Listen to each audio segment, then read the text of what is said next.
Blessed Day Adventurers. Probably everyone has encountered him at some point, the arrogant jerk who thinks he's better than everyone else and constantly puts others down. That's the narcissist, who loves nothing more than himself. Is it just our perception, or is our society actually becoming more narcissistic? Does childhood have an influence on the development of a narcissistic personality? Many observers of current events believe we live in a narcissistic society. 15 years ago, American psychologists Jean Twenge and Keith Campbell put forward the bold thesis that we are being inundated by a veritable narcissism epidemic. Today, amateur psychologists hardly use any term as frequently as narcissism. The truth is, somewhere inside each of us is a narcissist. Even 100 years ago, Sigmund Freud attributed a primary narcissism to every human being. Primary narcissism describes the behavior of infants. They are completely selfish. They constantly want to be the center of attention, and they can't and shouldn't be any other way. Because they don't yet have self-awareness, they don't perceive a difference between themselves and their mother. They are driven solely by instinct. They only feel pleasure or displeasure, but cannot distance themselves from their desires or reflect on their behavior. And for a baby, that's perfectly fine. While narcissistic disorders have long occupied therapists, Dr. Raphael Bonelli from Austria observes that more and more patients are plagued by another problem, perfectionism. Although perfectionism differs from narcissism, both tendencies are closely related. Narcissism involves self-aggrandizement and the devaluation of others. In other words, the narcissist revolves around himself, self-absorbed.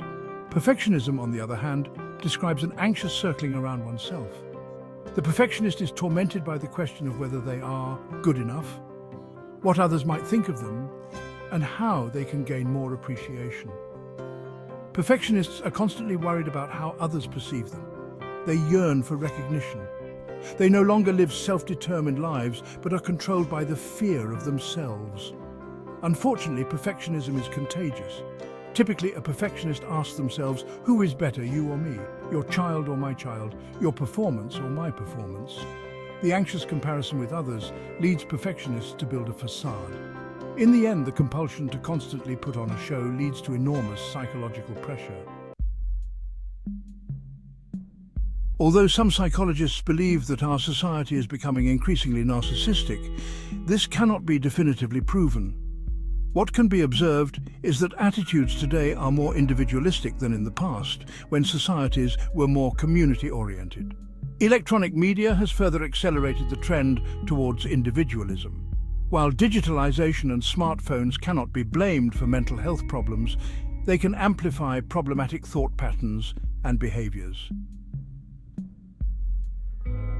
What narcissism and perfectionism have in common is their self-centeredness. In narcissists, egocentrism is motivated by self-love, while in perfectionists, it is motivated by fear. Both take themselves too seriously. This problem, however, is not particularly new. For millennia, it has been referred to as hubris or pride in philosophical and religious discourse. Ancient traditions teach us that no one is immune to hubris. Selfishness, arrogance, and pride affect us all. The antidote to pride is humility, self-awareness, and gratitude.